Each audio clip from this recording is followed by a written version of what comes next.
मजलिस Ittehadul Muslimeen MIM party के उम्मीदवार राणा रंजीत सिंह साहब, नसीम अख्तर साहब, परवेज आलम साहब, डॉक्टर समीर हक साहब, ओवैस इंजीनियर साहब, डॉक्टर असमत आलम, इलेक्शन के इंचार्ज जनाब अरविंद सिंह साहब, बाब नारायण पासवान साहब,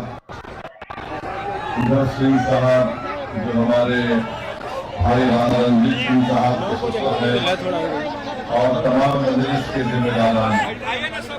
मैं सबसे पहले आप तमाम का शुक्रिया अदा करता हूँ कि आपने अपना कीमती वक्त निकालकर आज आप राणा रंजीत सिंह की इलेक्शन मीटिंग में आप आए और इतनी बड़ी तादाद में आप लोगों का यहाँ पर जमा होना यकीनन इस बात का पैगाम देता है कि इंशाअल्लाह ताला ढाका की विधानसभा से यहाँ से मजलिस का परचम लहराएगा और यहाँ पर हम एक तारीख रकम करेंगे, राणा रंजीत को आप अपना विधायक बनाकर इंशाअल्लाह ताला। ये सरजमीन हमेशा इंकलाब को बर्पा करती है, चाहे जंग आजादी की लड़ाई हो या बिहार के विधानसभा के चुनाव चुना हो। मैं सबसे पहले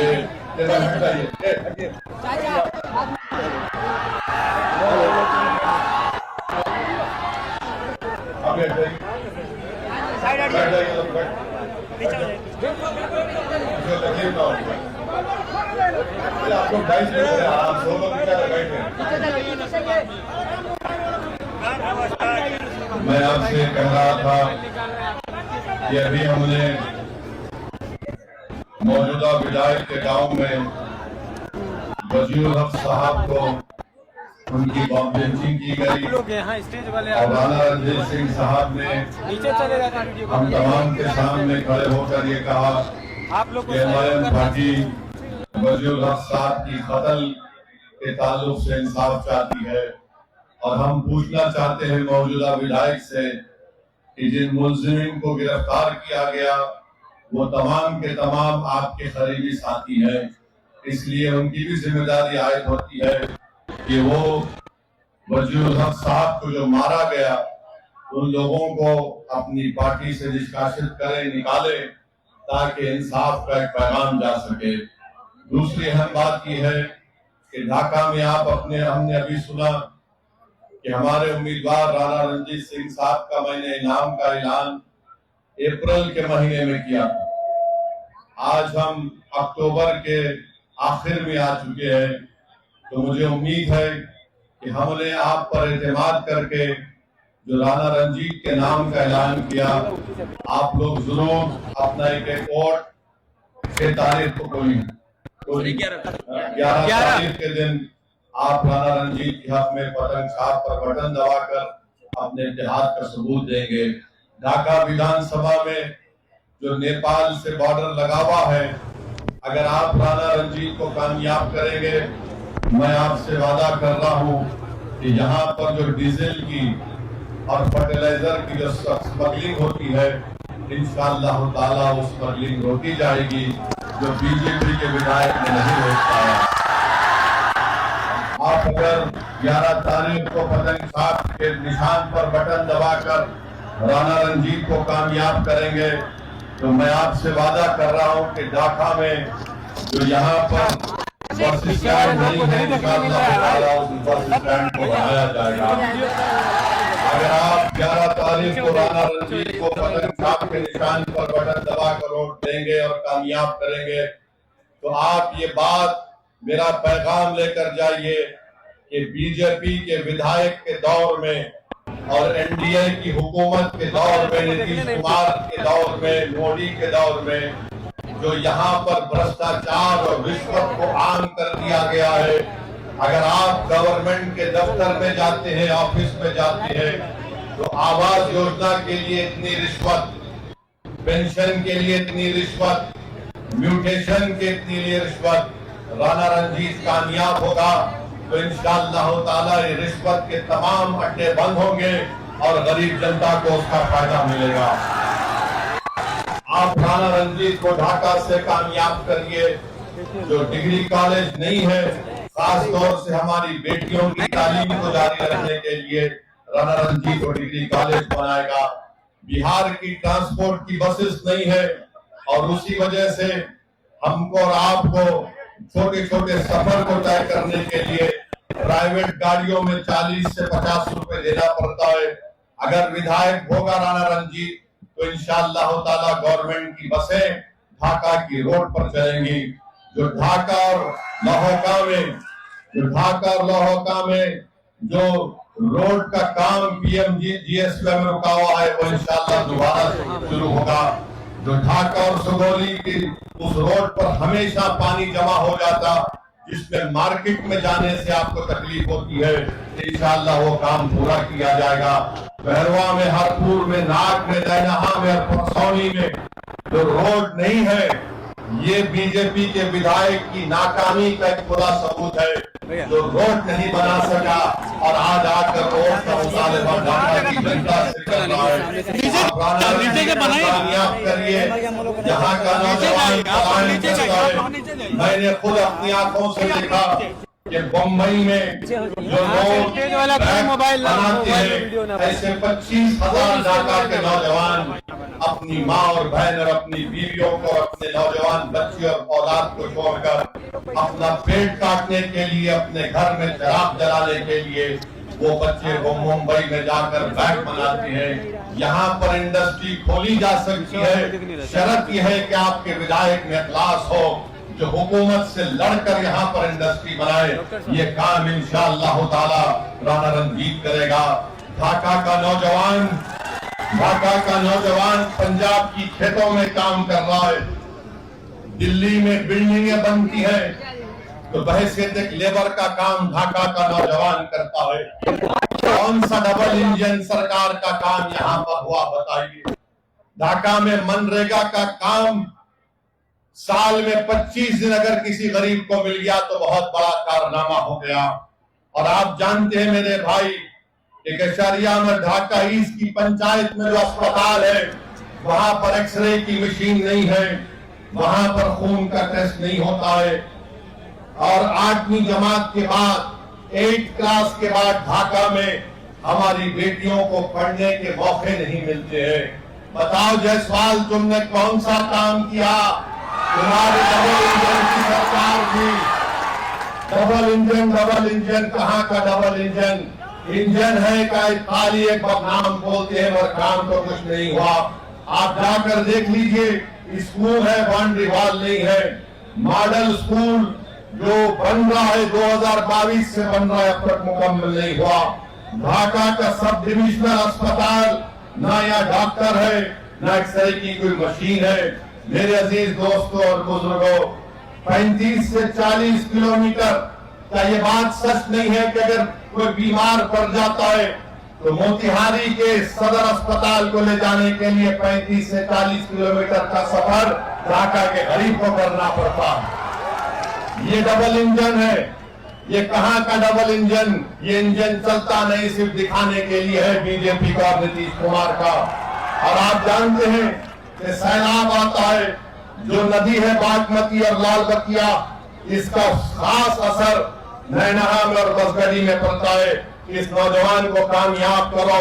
मैं इन गांव के रहने वालों से अपील कर रहा हूं कि आप अगर राणा रंजीत को कामयाब करेंगे तो इंशाअल्लाह ताला ये मसाइल हल होंगे।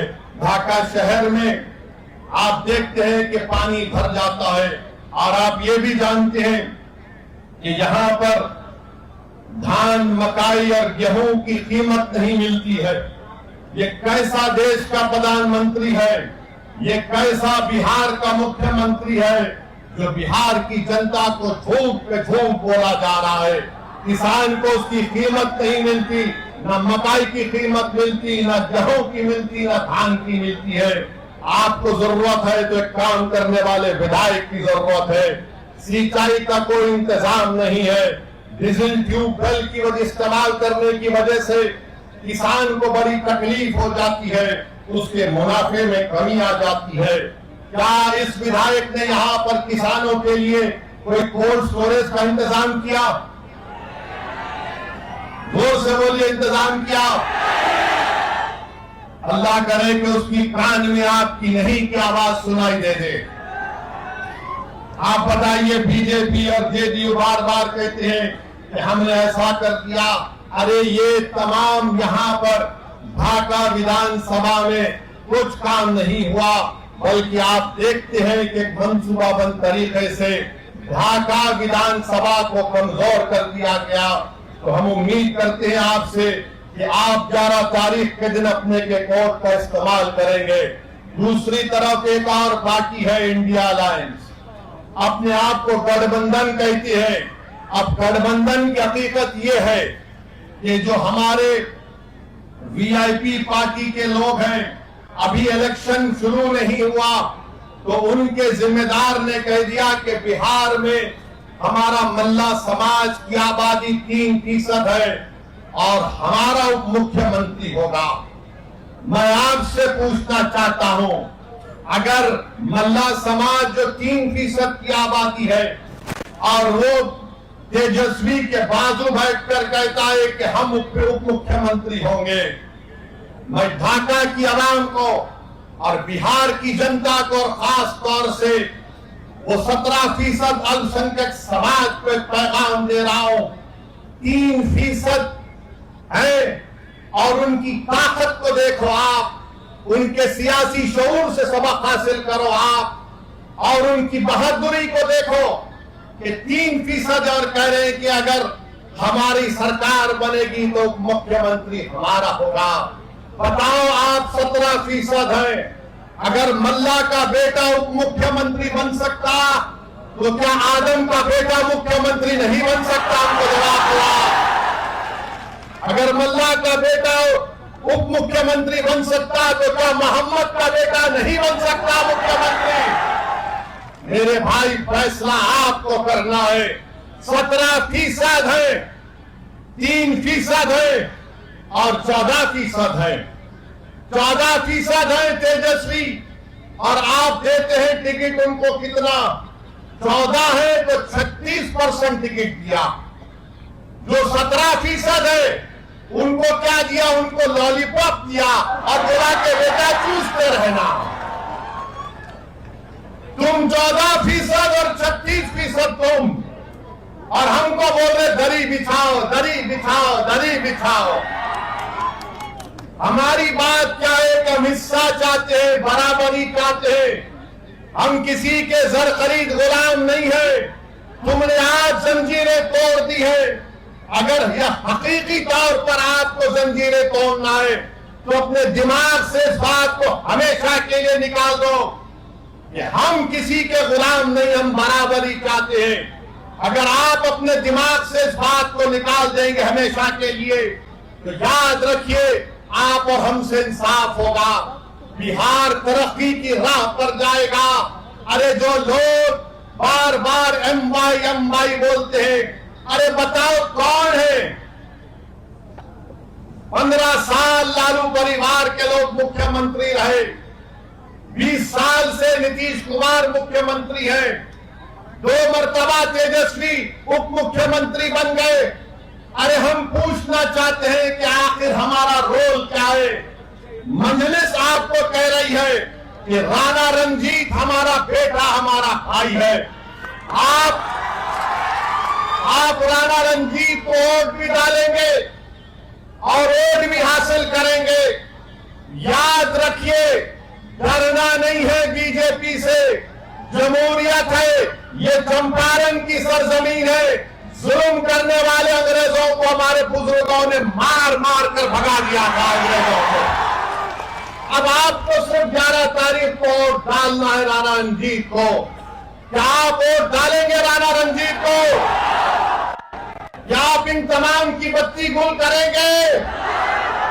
तो बत्ती गुल करने का तरीका यह है कि पतन छाप पर बटन दबाइए, बटन दबाइए।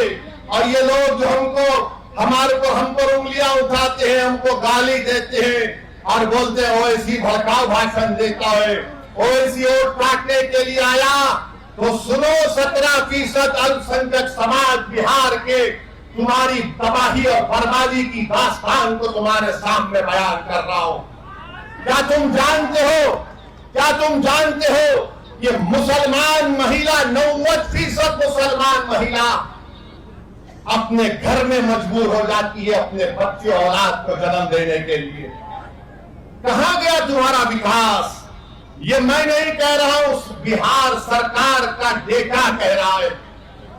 बिहार सरकार का डेटा कह रहा है 28% लोग बिहार के पलायन करके चले जाते हैं, जिसकी वजह से बिहार के 30 से 50% घर अपने बेटे से, अपने बाप से, अपनी औलाद से, शहर से महरूम हो जाते हैं।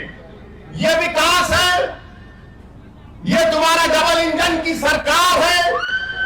28% लोग बिहार के अपना पेट पालने के लिए, अपनी औलाद को पढ़ाने के लिए, अपनी बहनों की शादी कराने के लिए घर बार छोड़ के चले जाते, और देश के प्रधानमंत्री आकर कितना बकते हैं, कितना बोले जाते हैं।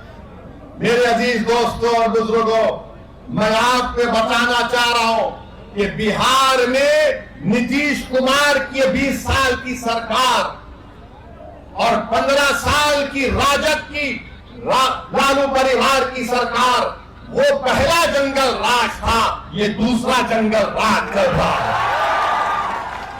इन दोनों जंगल राज से बिहार को छुटकारा दिलाना। क्या आप इस जंगल राज को खत्म करेंगे? अगर आप जंगल राज को खत्म करने का इरादा कर लिए तो यकीन जानिए बिहार अपनी तरक्की की ऊंचाइयों तक पहुंच जाएगा। और ये जो हमारे तेजस्वी के साथ जो लोग हैं, बार बार हमको निशाना बनाते हैं, अरे मेरे भाई, जब 3% उप मुख्यमंत्री बन रहा है तो तुम क्या कर रहे हो वहां पर बैठकर? तुम सिवाय खव्वाली के कुछ नहीं कर सकते वहां पर तेजस्वी के दरबार में। बताओ क्या हासिल करोगे तुम? क्या हासिल करोगे? कितनों को टिकट मिलता है? 17% है। कितनों को टिकट दिए? बोलो राजद वालों। और जो 14% है उनको 36% टिकट दिया जाता है। ये सामाजिक न्याय है? ये एमवाई का कॉम्बिनेशन है? ये सबको साथ लेकर चलने की बात होती है? याद रखो मेरे अजीज दोस्तों और बुजुर्गों, मेरी इज्जतदार मां और बहनों, नौजवानों, ये लड़ाई तुम्हारी है। कल का मुस्तकबिल तुम्हारा होगा। अगर आज आप अच्छा फैसला करेंगे तो इंशाअल्लाह ताला मुझे उम्मीद है कि आपकी एक लीडरशिप पैदा होगी, और राणा रंजीत जब कामयाब होगा यहां से इंशाअल्लाह, तो पूरे भारत में एक इनकलाब आ जाएगा। पूरे भारत में एक इनकलाब आ जाएगा। ये कौन है राणा रंजीत, जिसको ढाका की जनता ने अपना विधायक बना दिया? अगर सेकुलरिज्म को कामयाब करना है, अगर सबको मिलकर एक साथ, जो वो बार बार पुकारते कि मिलके रहो, मिलके रहो, आज मैं आपसे अपील कर रहा हूं कि आज हमको अपने इस बेटे को और भाई को कामयाब करने के लिए अपने वोट का सही इस्तेमाल करना पड़ेगा। आप करेंगे ना इंशाअल्लाह? हाँ, एक बात याद रखिए, जब महात्मा गांधी यहां पर आए थे और नमक का एहतजाज शुरू हुआ था, उस नमक के साल्ट एजिटेशन में हमारे बुजुर्गों ने हिस्सा लिया था। सब ने कहा कि हम नमक नहीं बनाएंगे, गांधी ने पैगाम दिया था। मगर आज जो गांधी के साथ नहीं थे, आज बिहार में खड़े होकर कह रहे हैं कि नमक हराम है। अरे तुम तो गांधी के साथ नहीं थे, तुम अंग्रेजों की नमक हलाली कर रहे थे और हम वतन से मोहब्बत के मजारे कर रहे थे। आप ये बोलते हैं। और दूसरा ये है कि अमित शाह बार बार बोलते हैं नहीं नहीं घुसपैठी को निकालेंगे। अरे घुसपैठी कहां है? 65 लाख नाम इलेक्शन कमीशन ने निकलवा दिए, फिर और 3.5 लाख नाम निकाल दिए। कितने घुसपैठी निकले? 2। दो, अमित शाह, मोदी, हम आपको कह रहे हैं, घुसपैठी दिल्ली में बैठी है, घुसपैठी दिल्ली में बैठी है, जिसको बांग्लादेश की जनता ने उखाड़ कर फेंक दिया। मोदी ने कहा, आ मेरी बहन, उस घुसपैठी को निकालो। मोदी जी, बिहार में कोई घुसपैठी नहीं है, अगर है तो फिर अमित शाह क्या कर रहे हैं? गृह मंत्री आप हैं, बीएसएफ आपके पास है, सीमा की पुलिस फोर्स आपके पास है, इंटेलिजेंस आपके पास है। बिहार में 20 साल से नीतीश कुमार की सरकार है। अरे बाबा, इसके बावजूद भी तुम चूहे को नहीं पकड़ सके तो शेर से क्यों पूछ रहे हो? हमको पूछ रहे हैं, हम चूहों का शिकार नहीं करते। सुन लो अमित शाह, घुसपैठी आ गया, घुसपैठी आ गया। अरे तुम गृह मंत्री हो, मैं थोड़ी हूं, राणा रणजीत थोड़ी है। नीतीश बाबू आपके मुख्यमंत्री हैं 20 साल से, उनको पूछ लेते, मगर नहीं। दिख गया ढाका से राणा रणजीत बढ़ रहा है, घुसपैठी, घुसपैठी। बहरहाल मेरे अजीज दोस्तों और बुजुर्गों, हम आपसे अपील कर रहे हैं कि अपने इत्तेहाद को मजबूत रखिए। ढाका को विकास कराना है, ढाका के किसानों से इंसाफ कराना है। तबाह और बर्बाद हुई फसल लाकर किसानों ने हमको दिया, अल्लाह ही जानता है उनके दिल पर क्या गुजर रही होगी कि आज उन्होंने अपनी फसल जो बर्बाद हो गई उसको लाकर दिया। जो 20 साल से सरकार किसानों से इंसाफ नहीं कर सकी, उनके आंसू को पोष नहीं सकी, उनकी आमदनी में इजाफा नहीं कर सकी, जो भ्रष्टाचार को आम कर दिया। मोदी कहते ना खाऊंगा ना खाने दूंगा, मगर बिहार में जितना लूटना है लूट लो। आप बताइए, इन तमाम चीजों को खत्म करने के लिए आपको जरूरत है, ढाका की जनता को जरूरत है। एक साल नौजवान को कामयाब करिए, और ऐसा आदमी जब कामयाब होगा तो दुनिया मजबूर हो जाएगी कहने के लिए कि यही हकीकी मानों में ये सेकुलरिज्म की और भाईचारगी की कामयाबी है। तो हम आपसे अपील कर रहे हैं कि 11 तारीख के दिन जब आप वोट डालने जाएंगे, आप किस पर बटन दबाएंगे? जोर से बोलिए, जोर से बोलिए। इंशाअल्लाह ताला, और जो यहाँ नहीं आए उन तक हमारा पैगाम पहुंचाइए। मैं शुक्रगुजार हूँ कि इतनी बड़ी तादाद में हमारी इज्जतदार माँ और बहन भी आए।